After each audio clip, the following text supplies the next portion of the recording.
అందరికీ నమస్కారం. అందాల లోగిలికి స్వాగతం. ఇప్పుడు మనం గొడుగు నీడ అనే కథను విందామా? రచించిన వారు డి కామేశ్వరి గారు. ఇక కథలోకి వెళ్తే, భర్త చనిపోయిన తర్వాత అన్నపూర్ణమ్మ సంవత్సరం లోపల కోడలు దగ్గర నానా మాటలు అనిపించుకున్నది.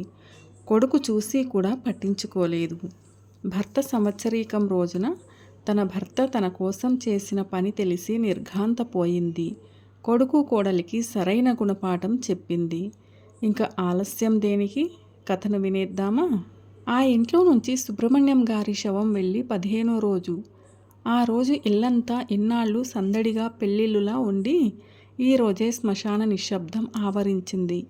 పెద్దవాళ్ళు చావు పెళ్లితో సమానం అంటారు. అంటే సుబ్రహ్మణ్యం గారు మరీ పెద్దవారు కాదు. ఏ 80-90 ఏళ్ళో లేవు. ఆయనకి పోయే నాటికి 67 ఏళ్ళు మాత్రమే. ఈ రోజుల్లో 67 ఏళ్ళంటే పోయే వయస్సు కాదు. కానీ ఆయన పోయారు. మంచాన పడకుండా, రెస్ట్ తీసుకోకుండా, ఎవరి చేత చేయించుకోకుండా హాయిగా దాటిపోయాడు. అదృష్టవంతుడన్నారు అందరూ. ఉదయం కాఫీ తాగుతున్న మనిషి కాఫీ గ్లాసు పక్కన పెట్టి పక్కకి వరిగారు అంతే. ఆయన 2 కొడుకులు, కోడళ్ళు, 2 కూతుళ్ళు, అల్లుళ్ళు, మనవలు, ఆయన చెల్లెళ్ళు, అన్నదమ్ములు, బావమరుదులు, ఆవిడ వైపు చుట్టాలు అందరూ కలిసేసరికి వంటవాళ్ళు, వడ్డనలు, భోజనాలు అంతా పెళ్ళిళ్ళులాగానే ఇల్లు కిటకిటలాడింది. బంధువులు దిగినప్పుడల్లా, పరామర్శకి ఊళ్ళో వాళ్ళు వచ్చినప్పుడల్లా ఆ ఇల్లు నిశ్శబ్దం అయ్యేది. రాగాలు పెట్టి ఏడవలేని సంస్కారం ఉన్నవాళ్ళు కనుక అయిన వాళ్ళు, ఆప్తులు నిశ్శబ్దంగా కన్నీరు కార్చేవారు. కొందరు రాని కన్నీళ్లను పదే పదే తుడుచుకుని దుఃఖించేవారు. ఏమైతేనేం, సుబ్రహ్మణ్యం గారి హయాం ఆ ఇంట్లో ముగిసిపోయింది. కొడుకులు కర్మకాండ తాహతుకి తగ్గట్టుగా యథావిధిగా చేసి తండ్రి రుణం తీర్చుకున్నారు. రిటైర్డ్ డిస్ట్రిక్ట్ జడ్జి గారి ఆత్మశాంతికి కోర్టులో ఆ రోజు 2 నిమిషాలు మౌనం పాటించి లాయర్లు తమ డ్యూటీ అయిపోయినట్టు భావించేశారు. ఆ ఇంట్లో ఆయన లేని లోటుని ఇంకా నమ్మలేనిది ఆయన అర్ధాంగి అన్నపూర్ణ మాత్రమే. ఆయన పోయారంటే ఇంకా ఆవిడకు నమ్మకంగా అనిపించడం లేదు. అంచేత ఆవిడకసలు పెద్దగా దుఃఖం కడుపులో నుంచి, మనసులో నుంచి తన్నుకు రావలసినంత దుఃఖం రాలేదు. 40 ఏళ్ళు కలిసి బతికారు. కానీ మనసులు కలబోసుకుని బతకలేదు వాళ్ళు. అసలే హఠాత్తు మరణం. దానికి తోడు మనసులో ఒకరి కోసం ఒకరు బతికాం అన్న ప్రేమ, అనురాగం కరువయి ఆవిడకిదంతా ఏదో ఆవిడ అప్రమేయం లేకుండా స్టేజీ మీద బలవంతంగా నిలబెట్టి నటింపచేసి సంభాషణలు వల్లించినట్టు, లోకం ఏమనుకుంటుందోనన్నట్టు రాని దుఃఖం చూపెట్టక తప్పలేదు. పరామర్శకి వచ్చినప్పుడల్లా ఇదేం బాధరా భగవంతుడా అన్నట్టు మూల కూర్చుని రాని ఏడుపు నటించడం గత 15 రోజులుగా ఆ ఇంట్లో జరిగిన బాగోతంతో ఇంటి నిండా మనుషులు. పడుకునే వీలు లేక ఆవిడ మానసికంగా, శారీరకంగా అలసిపోయింది. ఎప్పుడింత తిని హాయిగా పడుకుంటానో అనిపించింది ఆవిడకి. పుట్టింటికి రావాలమ్మా, వచ్చి 10 రోజులుండి వెళ్ళు అని అన్నదమ్ములు బతిమాలినా ససేమిరా అంది.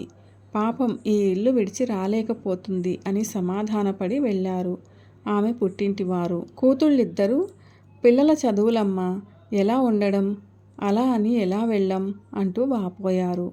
ఎవరుండి ఏం చేస్తారమ్మా, ఎన్నాళ్ళు ఎవరి కోసం ఎవరుంటారు? నా కోసం మీ పనులు మానుకోకండి అంది అన్నపూర్ణమ్మ. తల్లి విరక్తితో మాట్లాడుతూ ఉందనుకుని ఆవిడను ఓదార్చి ధైర్యం చెప్పి రైలెక్కారు ఆడపిల్లలు. 2వ కొడుకు బెంగళూరులో కంపెనీలో పెద్ద ఉద్యోగం. సెలవు లేదమ్మా అని నసిగాడు. వెళ్ళు నాయనా, నాకా భగవంతుడే తోడు. అయినా అన్నయ్య ఉన్నాడుగా, నా కోసం ఏ దిగులు వద్దు అంటూ 2వ కొడుక్కి పర్మిషన్ ఇచ్చింది ఆవిడ. వచ్చిన బంధువులంతా ఉండకూడదంటూ 11వ రోజు కొందరు, దగ్గర వాళ్ళు 13వ రోజు వెళ్ళారు. ఉన్న ఊర్లోనే లాయరు ప్రాక్టీసు చేస్తున్న పెద్ద కొడుకు ఇంకా ఈ జంజాటం అంతా నా మీదేరా బాబు అనుకున్నాడు. అంతా 4 రోజులు చుట్టపు చూపుగా వచ్చి హాయిగా పోయారు.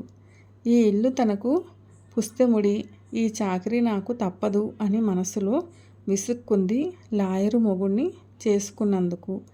రోజుకి 4 సార్లన్నా పశ్చాత్తాపపడే పెద్ద కోడలు.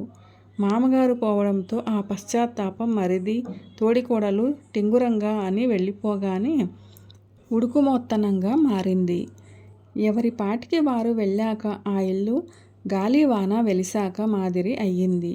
గాలివాన జోరు హోరు తగ్గినా ఇల్లంతా ఆ గాలివాన గుర్తులుగా చిత్తడి ఆకులు అలములు చెత్తా చెదారం ఎలా మిగులుతుందో ఇంట్లో నిశ్శబ్దం ఏర్పడిన ఇల్లంతా అడవిలా ప్రతి గది బట్టలతో పక్కలతో మరకలతో గలీజు అయ్యింది.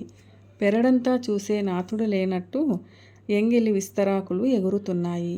10 రోజులు ఇదంతా దేవుకోవాలిరా భగవంతుడా అని పెద్ద కోడలు బెంగ పెట్టుకుని ఈరోజు నా వల్ల కాదు బాబు అని మంచం ఎక్కింది. ఇన్నాళ్ళు ఏడుపులు తిండి నిద్ర లేని అన్నపూర్ణమ్మ ఆ రోజు 8 గంటలకు ఇంత అన్నం కడుపులో పడగానే వెర్రి నిద్ర ముంచుకు వచ్చింది ఆవిడకి. అయితే వీటన్నింటి మధ్య సుబ్రహ్మణ్యం గారు పోయిన 10 రోజుల్లో అంత హడావిడిలోనూ అంత గొడవల మధ్య కూడా అందరి మనసుల్లో ఒక ప్రశ్న మెదలాడుతూనే ఉంది. కొడుకులు ఆరాటంగా బంధువులు ఏం రాశాడో అన్న కుతూహలంగా విల్లు కోసం చూశారు. 10వ రోజున కాబోలు సుబ్రహ్మణ్యం గారి పెద్ద తమ్ముడు, ఏరా ప్రభాకర్, మీ నాన్న ఏదన్నా విల్లు రాశాడా లేదా ఇంతకీ అని ఆరా తీశాడు.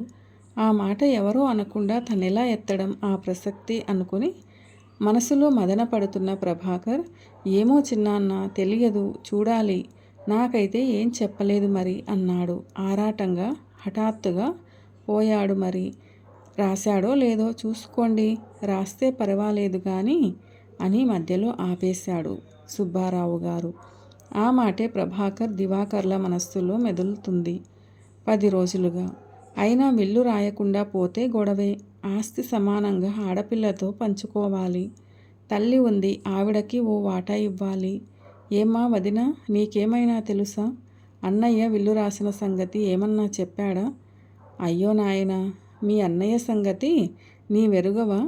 ఇంట్లో పెళ్ళాం చాకిరీకి తప్ప మంచికి చెడ్డకి సంప్రదించడం ఎప్పుడన్నా ఉందా ఈ 40 ఏళ్లలో? అన్నపూర్ణమ్మ ముక్కు చిదింది. చూడరా ప్రభాకర్, ఇనపెట్టి బీరువా తీసి చూడు. విల్లు ఉంటే నలుగురి ముందు ఒకసారి చదివితే మంచిది అన్నారు సుబ్బారావు గారు. ఇప్పుడెందుకులే, ఆయన పోయి పట్టుమని 10 రోజులవ్వలేదు. ఆస్తుల పంపకం మాట ఎందుకు అని ఏ ఒక్కరూ అనలేదు, అనుకోలేదు. పిల్లలకి ఆరాటంగా, చుట్టాలకి కుతూహలంగా ఉంది.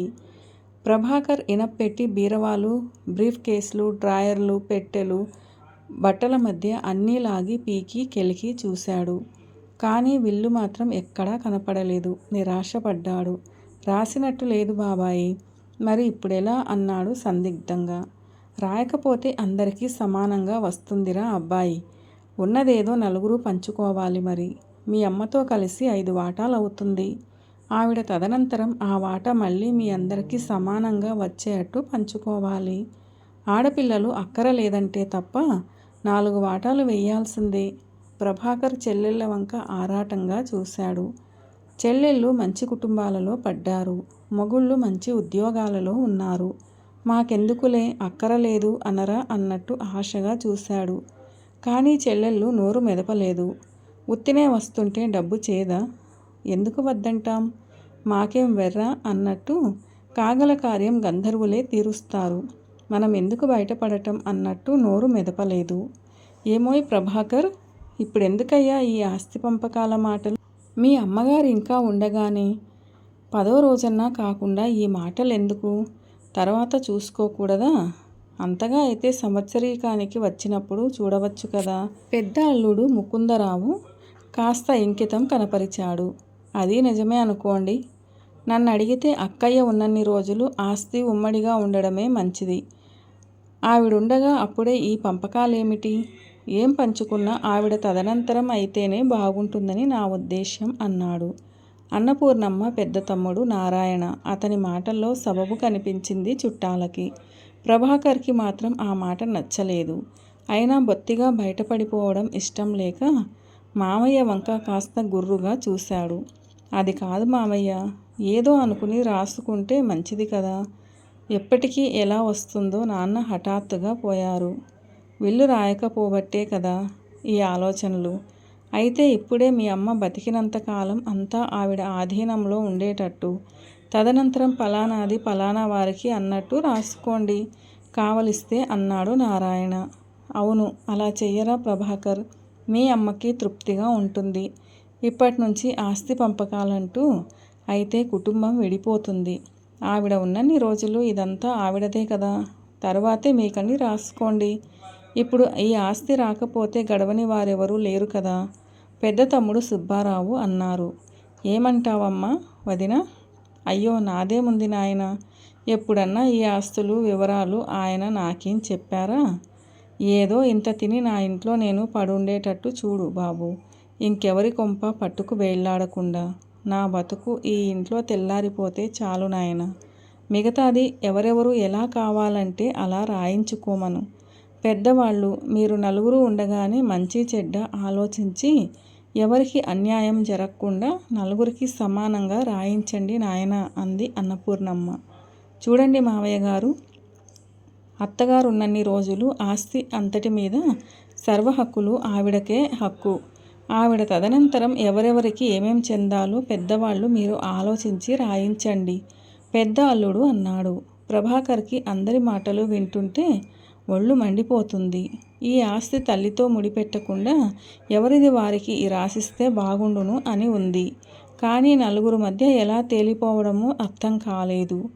తెగేసి నా మాట నాకివ్వండి అని తండ్రి పోయిన 10వ రోజు చెప్పడం అంటే బంధువులందరి ముందు తేలిపోవడం ఏం బాగుంటుంది అని మదనపడ్డాడు. అన్నగారున్నారుగా, అన్నకి వస్తే నాకు మాత్రం రాదా అన్నట్టు దివాకర్ గడుసుగా ఏం మాట్లాడలేదు. ఆడపిల్లలు మాకేం అక్కర్లేదు, మాకున్నది చాలు అంటారేమోనన్న ఆశ లేకుండా వాళ్ళు ఏం మాట్లాడలేదు. పెద్ద బావగారి మాటలను బట్టి తల్లి తదనంతరం నలుగురికి సమానంగా అన్నాడంటే ఆస్తి వాళ్ళు వదులుకోరు అని అర్థమవుతుంది. తండ్రి ఏదో విల్లు రాసిపోతే ఈ గొడవ రాకపోను అనుకున్నాడు. అతనికి అసంతృప్తిగా ఉంది ఈ వ్యవహారం. కానీ అతని భావాలతో ప్రమేయం లేనట్టే పెద్దలందరూ కలిసి ఆస్తి ఏ విధంగా రాయించుకోవాలో నిర్ణయించేశారు. ఈ ఇల్లు పెద్ద కొడుకు ఈ ఊర్లో ఉంటాడు కాబట్టి అతనికి చెందేట్టు. బెంగళూరులో చిన్న కొడుకు ఎలాగో స్థలం కొనుక్కున్నాడు, అక్కడ సెటిల్ అవుతాడు కనుక పొలం అతని పేర పెడితే అది అమ్మి అతను ఇల్లు కట్టుకుంటాడో పొలమే ఉంచుకుంటాడో అతనికే వదిలారు.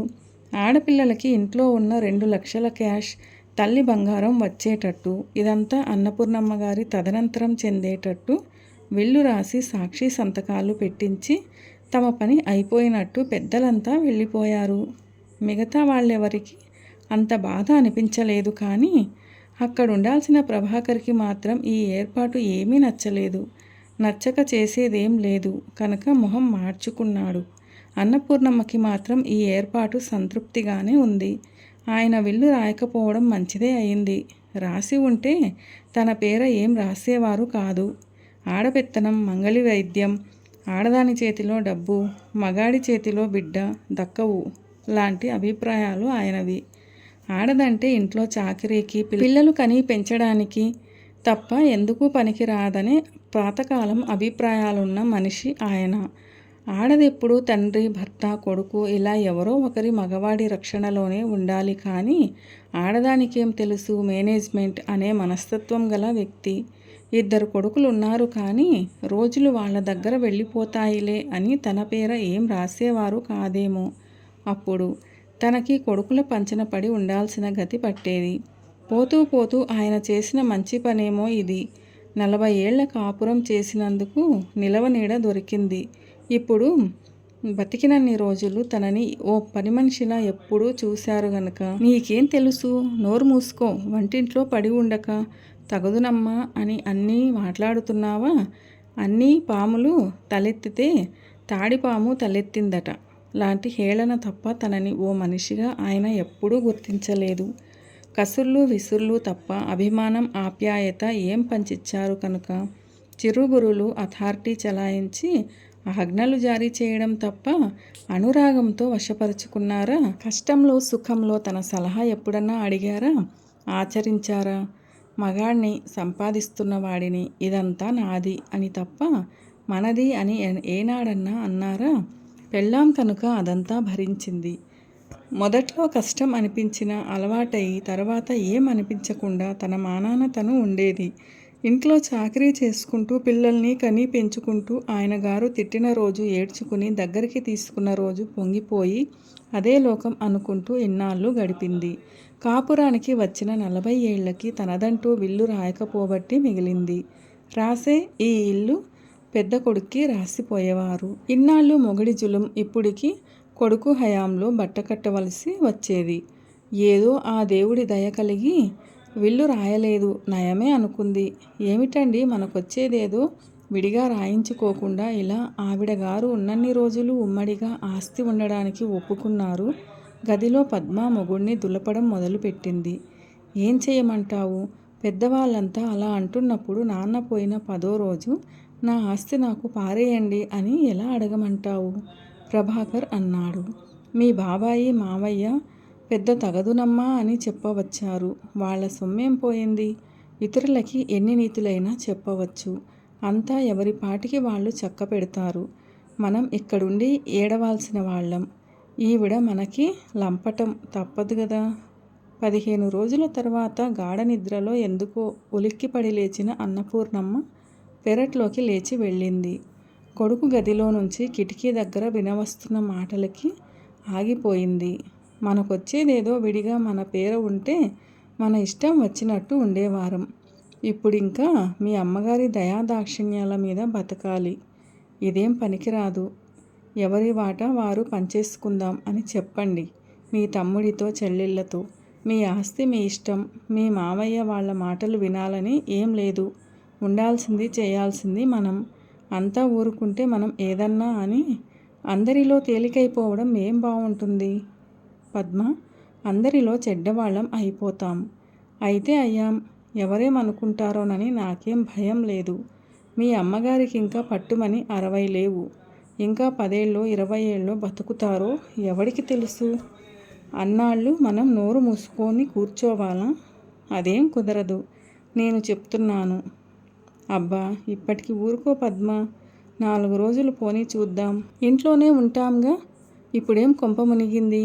నాన్నగారు లేరు గాని మిగతాదంతా అలా ఉంటుందిగా అన్నాడు ప్రభాకర్ పెళ్ళాన్ని అనునయిస్తూ. వింటున్న అన్నపూర్ణమ్మ మనసు బావురుమంది. ఇలా తన పేర ఆస్తి పెట్టడం కొడుక్కు ఇష్టం లేదన్నమాట. తనింకా ఉండగానే తనకేం లేకుండా పంచుకుపోదాం అనుకుంటున్నారన్నమాట.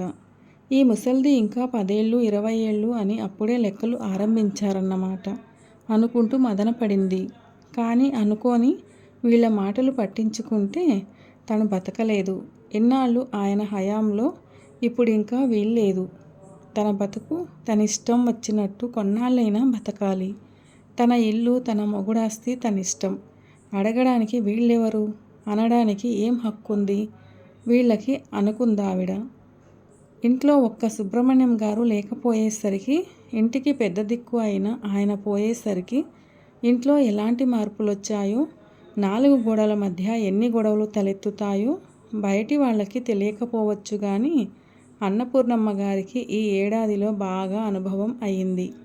ఇన్నాళ్ళు తండ్రి చాటు బిడ్డగా ఉన్న కొడుకు ఈ ఇంటికింక నేనే యజమానిని అన్నట్టు తల్లిని ఏ విషయంలోనూ మాట మాత్రమైనా సలహా అడగకుండా ఇష్టం వచ్చినట్టు చేయడం ఆరంభించాడు.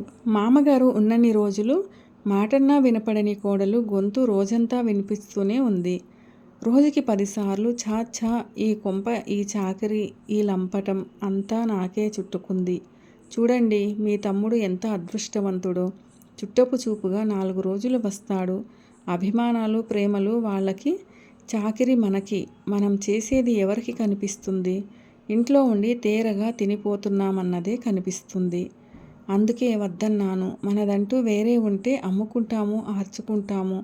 కూతుళ్ళంటే ఆవిడకంత అభిమానం అయితే నెత్తికెక్కించుకోమనండి. అంతేకాని ఈ చాకిరీ నా వల్ల కాదు. పుట్టిళ్ళంటూ అంతా వచ్చిపోతారు. చాకిరీ జీతం భత్యం లేని నౌకరీదాన్ని. నేనున్నానుగా.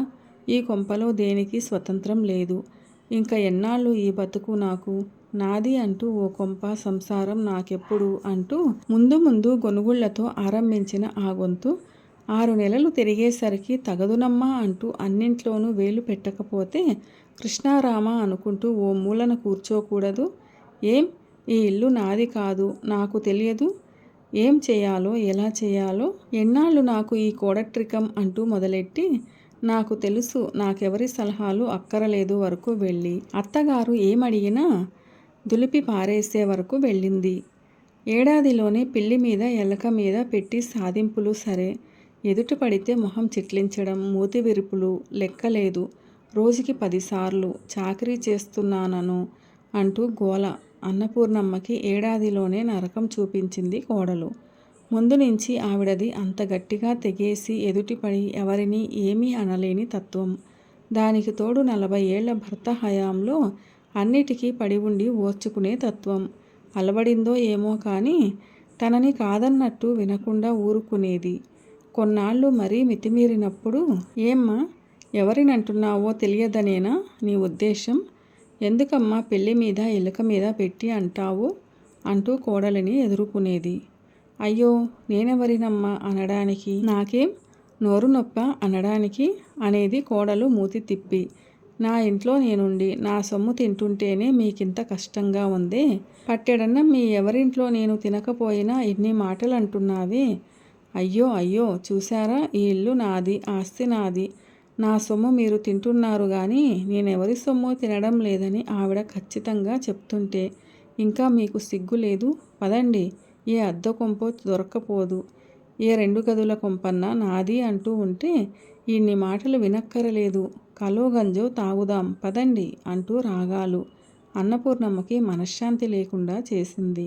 కొడుకు పెళ్ళానికి వెనుకేసుకొచ్చి, ఏమిటమ్మా రోజూ ఇంట్లో గొడవలు అనేవాడు. పైగా లేదంటే అంతా వింటూ నిమ్మకు నీరెత్తినట్టు ఉండేవాడు.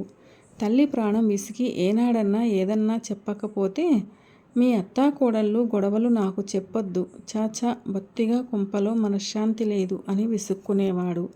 పుట్టింటికి ఆడపిల్లలు వస్తే ఏడుపు, వాళ్ళకి చీరే సారే ఇస్తే ఉన్నదంతా ఆవిడ కూతుళ్ళకే దోచిపెడుతుంది. ఏం వాళ్ళు ఆస్తి పంచుకుంటారుగా మీతో సమానంగా, ఇప్పుడు ఇంకా ఈ దోచిపెట్టడం ఎందుకు? ఇంట్లో పిల్లలున్నారు, నేనున్నాను, ఒక్కనాడన్నా ఒక జత బట్టలు ఇవ్వాలనిపించదా ఆవిడకి? అంతేనండి, ఇంట్లో ఉంటే అందరికీ లోకువే, అందుకే పోదాం అంటున్నాను. పోతే పొండి అనాలన్నంత ఆవేశం వచ్చేది అన్నపూర్ణమ్మకి. లోకులేమనుకుంటారోనన్న భయంతో పాటు ఈ ఇంట్లో ఆడది తను ఒక్కర్తి ఎలా అన్న ఆలోచన ఆవిడని వెనక్కి లాగేది. ఒక్క ఏడాదిలోనే ఇలా అయితే ఇలా ఎన్నాళ్ళు అన్న ప్రశ్న అన్నపూర్ణమ్మని అటు ప్రభాకర్ని వేధించింది. సంవత్సరీకాలు వచ్చాయి. మళ్ళీ అంతా బంధువులు చేరారు. సంవత్సరీకాలు ముగిశాయి. బాబాయ్ నాకంటూ ఏం వస్తుంది? నాకు పంచేయాలి బాబాయ్. ఈ ఉమ్మడి ఆస్తి వ్యవహారం నాకొద్దు. ఇంట్లో గోల భరించలేను. ఎవరి పాటికి వాళ్ళు హాయిగా ఉంటే నాకెందుకీ జంజాటం? నా వాటా నాకు కావాలి అని కుండబద్దలు కొట్టినట్టు చెప్పాడు. రాత్రంతా పెళ్ళాంకి ఇచ్చి పంపినది అప్పచెప్పేశాడు ప్రభాకర్. అదేమిట్రా ఇప్పుడేమైందని ఏదో చెప్పబోయారాయన. ఏమైందో చెబితే అర్థం కాదులే బాబాయ్. ఎవరిది వారికి ఉండడం మంచిది ముభావంగా నిష్కర్షగా చెప్పేశాడు. దివాకర్ వంక చూశాడాయన. తమ్ముడు లక్ష్మణుడిలా అన్నగారి మాట జవదాటను అన్నట్టు కూర్చున్నాడు. మరి మీ అమ్మ ఒక్కర్తి ఎలా ఉంటుందిరా? ఒక్కర్తి ఉండడం ఏం? ఆవిడకింకా 3 పిల్లలున్నారు. ఆవిడకిష్టం వచ్చిన చోట ఇష్టం వచ్చినన్నాళ్ళు ఉంటుంది. అలాగే పంచేయి మరిది. ఇంట్లో రోజు ఈ గొడవలంటే అదే నయం అనిపిస్తూ ఉంది నాకును. ఆయన పోగానే ఇంట్లో అంతా పెద్దలే అయిపోయారు నిష్ఠూరంగా అంది. మరి ఈ ఇల్లు మీ అమ్మ ఎక్కడుంటుంది? ఇక్కడే ఉంటే మరి మీరు? ఈ ఇల్లు నాన్న కట్టించిన పిత్రార్జితంగా నా కొడుకులకి రావాలి. దివాకర్ బెంగళూరు కనుక వాడికి ఈ వంతు డబ్బో పొలమో ఇవ్వండి. ఇదివరకు రాసుకున్నాముగా. మరి మీ అమ్మకి? అమ్మకి డబ్బు ఇవ్వండి. ఆవిడ ఉన్నన్ని రోజులు ఖర్చులకి. ఆడపిల్లలకి ఎలాగూ క్యాష్ అనుకున్నాంగా. పొలం దివాకర్కి అనుకున్నాంగా. అన్నయ్య సొంత ఇల్లుండగా అమ్మ వీళ్ల కొంప వాళ్ల కొంప పట్టుకు ఎందుకు వెళ్ళాడాలి? పెద్ద చెల్లెలు నిష్ఠూరంగా అంది. అదేమిటమ్మా, సొంత ఇల్లు ఉంచుకుని 2 గదుల అద్దె కొంప కర్మ నీకెందుకు? అన్నయ్య మేమలా ఒప్పుకోం, రెండో కూతురు అంది. వద్దే తల్లి, తినే ఈ 2 మెతుకుల కన్నా వంట పట్టనీయండి. నాకు మీ నాన్న పోయాక ఈ ఇంట్లో నాకేం గౌరవం మిగిల్చారే అమ్మా. ఈ ఏడాదిగా ప్రతిరోజు నరకం చూశాను. ఆయన ఉన్నన్ని రోజులు ఆయన హయాంలో బెదురుతూ, ఇప్పుడు కొడుకు కోడలు జులుం సహించే ఓపిక నాకు లేదే అమ్మా. నా కర్మానికి నేను ఉంటాను అన్నపూర్ణమ్మ బాధగా అంది. అన్నపూర్ణ నారాయణ చేతిలో ఉత్తరంతో వగర్చుకుంటూ వచ్చాడు. అమ్మాయి, బావగారి ఉత్తరం వచ్చిందే అన్నాడు వగరుస్తూ. ఆయాసపడ్డాడు. అంతా తెల్లబోయారు. బావగారి ఉత్తరం ఏమిటిరా? ఆయన పోయి ఏడాదైతే? అన్నపూర్ణమ్మ తెల్లపోయింది. ఏమో, కావాలంటే చూడండి. రిజిస్టర్ ఉత్తరం. ఫ్రమ్ అడ్రస్ బావగారి పేరున ఉంది. చింపి చదువు ముందు ఆరాటంగా అన్నాడు. ప్రభాకర్ ఆరాటంగా ఉత్తరం అందుకుని చింపి తల్లి పేర ఉండడంతో తల్లికి అందించాడు. అన్నపూర్ణ, ఈ ఉత్తరం ఇప్పుడెక్కడి నుంచా అని ఆశ్చర్యపడకు. చాలా కాలం కిందటే రాశాను. అవసరం వచ్చినప్పుడు నీకు పంపమని నా మిత్రుడు రాఘవ ద్వారా ఏర్పాటు చేశాను. అన్నపూర్ణ, ఆడదానికి తోడైనా నీడైనా కట్టుకున్నవాడే గాని కన్నవాళ్లు కాదన్న సత్యం నీవు ఈ పాటికి గ్రహించి ఉంటావు. 40 ఏళ్లలో నీకు నేను తోడుగా నీడగా నిలవలేదని నీవనుకున్నావు. పిల్లలతో మీ నాన్న ఇలా అలా అని నేరాలు చెప్పుకోవడం చెవులారా విన్నాను. కానీ అప్పుడు నీ మాట నిజం కాదని నేను నోటితో చెబితే నీవు నమ్మవు. అనుభవం వస్తేనే కానీ నిజం అర్థం కాదు అని ఊరుకున్నాను. కష్టమో నష్టమో సుఖమో ఆడదానికి మగాడితోనే ఉంటుంది అని నీవు నీ అంతట నీవే తెలుసుకుంటావని, నీ అభిప్రాయం మార్చాలని నేనెప్పుడూ తాపత్రయపడలేదు. పూర్ణ, మగాడి ప్రేమ నూతి నీరులా నిశ్చలంగా లోతు తెలియనంత ఉంటుంది. తోడితే తప్ప నీకు తెలియదు. నీవెంత బాల్చితో తోడితే అదే దక్కుతుంది, పెట్టిందే దక్కుతుంది అన్న నానుడిలో నీవు తోడుకున్నదే నీకు దక్కుతుంది, పెట్టిందే దక్కుతుంది అన్న నానుడిలో నీవు తోడుకున్నదే నీకు దక్కుతుంది. నీవు ఒక చిల్లు బాల్చి తీసుకొచ్చి తోడి నీరు నీకు సరిగా దక్కలేదని వాపోవడం సబబా? తోడుకున్నప్పుడు బాల్చి నూతికి తగిలి ధక్కా ముక్కేలు తినవచ్చు. అంత మాత్రాన బాల్చి దెబ్బతింటుందని నీరే తోడుకోక దూరంగా నిలిస్తే నష్టపోయేది ఎవరు? నీ విషయంలో అదే జరిగింది. మగాణ్ణి మొగుణ్ణి ఆకట్టుకునే తెలివి ఆడదానికి ఉండాలి. అది నీకు లేక నా మీదే నిష్ఠూరాలు వేశావు. కార్యేషు దాసి అన్న నానుడిలా తోడయి నీడయి తల్లయి ఆడది నిలిస్తే తను గొడుగయి ఆడదానికి చోటివ్వని మగాడెవడు? నా గొడుగు మీద నీకు నమ్మకం లేక దూరంగా నిల్చుండిపోయావు. అన్నపూర్ణ, పిల్లలెప్పుడూ నీడిచ్చే చోటికి చేరుతారు తప్ప నీడివ్వరు. గొడుగైనా నీడైనా భర్తే భార్యకి అన్నది చెప్పడానికి నీకు ఉత్తరం రాస్తున్నాను. రెక్కలొచ్చిన పిల్లలని గూటి నుంచి తరిమేసే పశుపక్ష్యాదుల జీవనరీతే సరి అయింది అని నాకనిపిస్తుంది. అందులోనే అందరికీ సుఖం ఉంది అని ఎన్నో కేసులు చూపిన లాయరుగా నాకు తెలుసు కనుక ఈ ఇల్లు నీ సుఖజీవనానికి సరిపోయిన డబ్బు నీకు రాశాను. ఇంట్లో ఉంటావో అమ్ముకుంటావో ఆదుకుంటావో ఏం చేసినా సర్వహక్కులు నీవే. మిగతాదే పిల్లలకి. ఈ ఇల్లు నీది కాదు అని ఎవరన్నా అన్న పక్షంలో ఈ ఉత్తరం ఈ విల్లు బయట పెట్టమని నా మిత్రుడిని ఆదేశించాను. నా అంచనాలు తప్పయి నీ పిల్లలు నిన్ను కంటికి రెప్పలా చూసుకుంటే ఈ విల్లు అవసరం ఉండదు.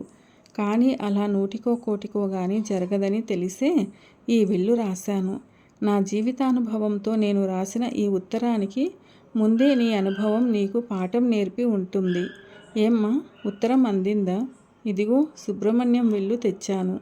ఇది ముందు చెప్పొద్దన్నాడని దాచానమ్మా. పక్కింటి వాడిని ఈ ఇంట జరుగుతున్నవన్నీ కనిపెట్టి వాడు చెప్పినట్టే చేశాను అన్నపూర్ణమ్మ. సుబ్రహ్మణ్యం మనిషి మాట సున్నితం కాకపోయినా మనసు నవతీతం. అది కరగడానికి చిన్నపాటి సెగ చాలమ్మా. అది ఉత్తి అమాయకురాలురా. తెల్లనివన్నీ పాలు అనుకుంటుంది గాని అందులో నీళ్లున్నాయి అని గ్రహించలేదురా. ఆ సంగతి చెప్పినా ఒప్పుకోరురా ఆడవాళ్ళు అనేవాడు. మనసులో ఆవిడంటే ఇంత అభిమానం ఉంచుకొని చూపించకపోతే ఏం లాభంరా?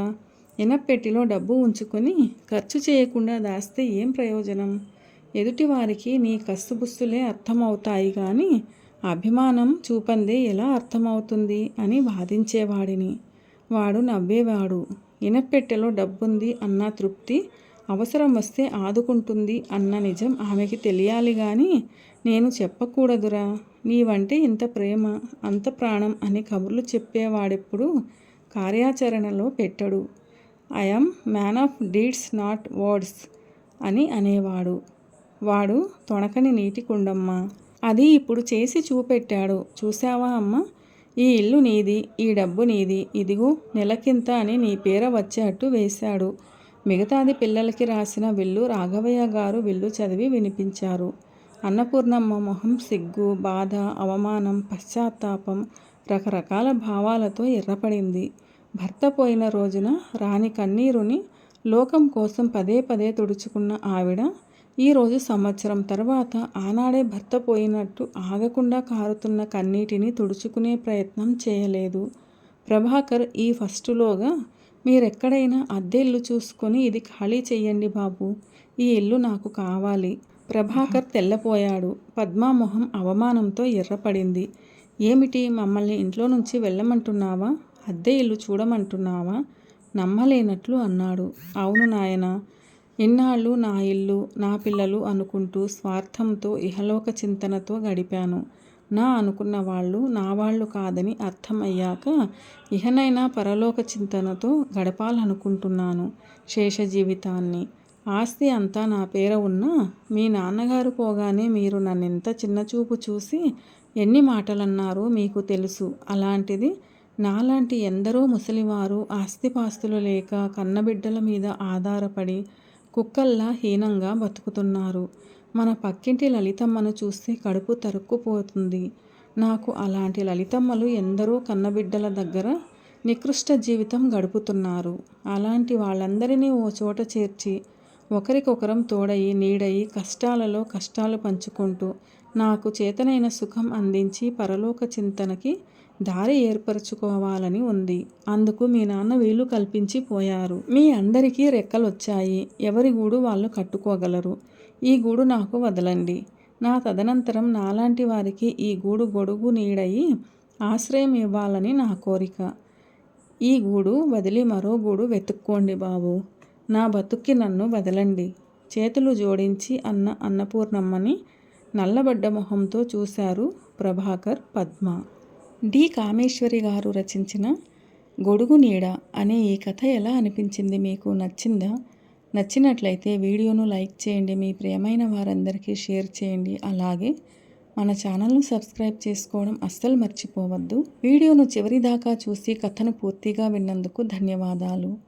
ఈ కథపై మీ విలువైన అభిప్రాయాలను కామెంట్ సెక్షన్లో తప్పకుండా తెలియచేయగలరు. ఇలాంటి మరిన్ని మంచి కథల కోసం స్టే ట్యూన్డ్. అందాల లోగిలి.